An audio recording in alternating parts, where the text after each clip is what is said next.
Picture this, a breezy summer day in an open field. What do? Well, I know what I'd do. I'd fly a kite.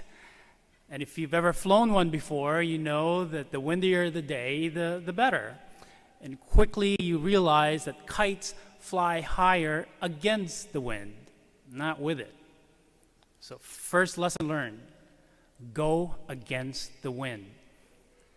Next, imagine you're making a fire in your fire pit for your family party, or perhaps you're at a campsite, and the young ones are running around near the fire. A good, responsible adult what would a good, responsible adult say to the kids? Stay away from the fire. Don't get too close or you're going to get burned. Second lesson learned, keep your distance from the fire. Finally, given what we've all been going through in this pandemic, we've become far more conscious of how germs are spread. We wear our masks, we sanitize, and we keep our social distance. So the last place you want to be is within distance of someone coughing or sneezing or breathing down on you.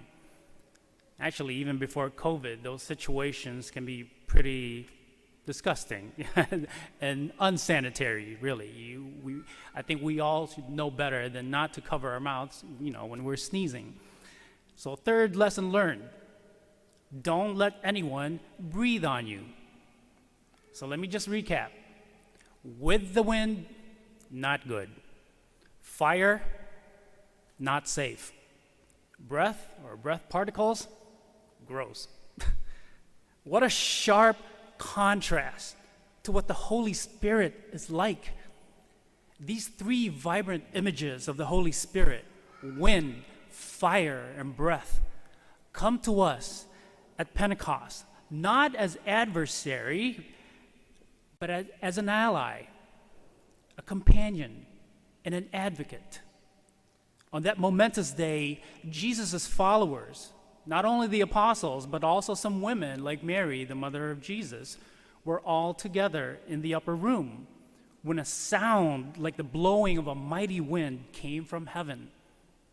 The wind was with them, not against them. Then what appeared to be tongues of fire separated and rested on each of them. But the fire did not hurt or burn them. It brought passion and enlightenment. The people present at Pentecost were so filled with the Holy Spirit that they began to speak in other tongues. We too, today, we're gathered here to give thanks for the incredible gift of God's Spirit to us in this time and place. The Holy Spirit, who is God Himself, will impact our lives only to the degree that we let Him, only to the degree that we invite God's Spirit to come alive within us and guide us on our journey. God always respects our freedom. Therefore, He doesn't force Himself on us. Instead, He provides us every opportunity to experience Him to the fullest in all that we say and all that we do. But just like Mary, we need to say yes to the Holy Spirit and be willing to let ourselves be everything that the Spirit wants us to be.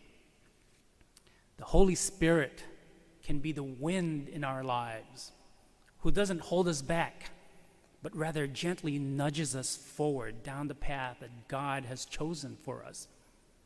But as wind can also be strong, the Spirit may work in some climactic and dramatic way that can bring conviction, conversion, and other surprising changes for our own good.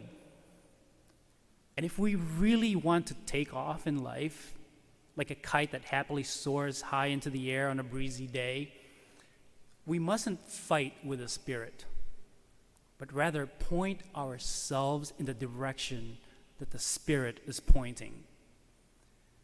The Holy Spirit can also be the fire within us, a spiritual passion motivating us and energizing us to fulfill our purpose and do God's will.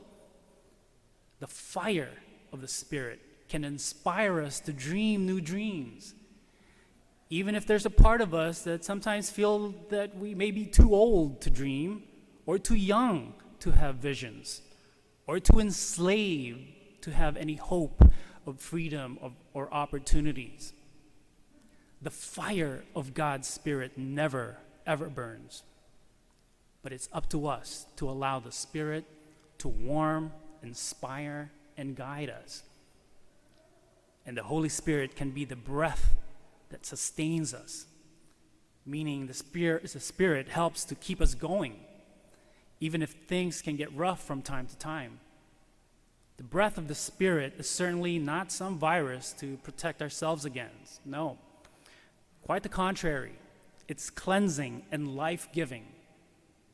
So we need to breathe it in deeply so the Spirit can provide us with the spiritual oxygen that we need to bring freshness and new energy in those parts of our lives that may have become stale or lifeless. There is no better advocate than the Holy Spirit. The Spirit testifies, it bears witness, and it demonstrates before the just judge that we are His. We are here today as heirs to that Pentecostal moment that launched the church to a next level by empowering her and sending her out on her mission. We are that church today on a mission. And God calls us to live a passionate life and to sense the passion that He put within us. We've got to do things with all our heart, with all our soul, and with all our mind. Love God with passion. Love our neighbors with passion. Change and grow with passion. Don't be afraid of change. And serve others with passion. And as the Holy Spirit sanctifies the church, may He sanctify each and every one of us and guide us in our lives of discipleship.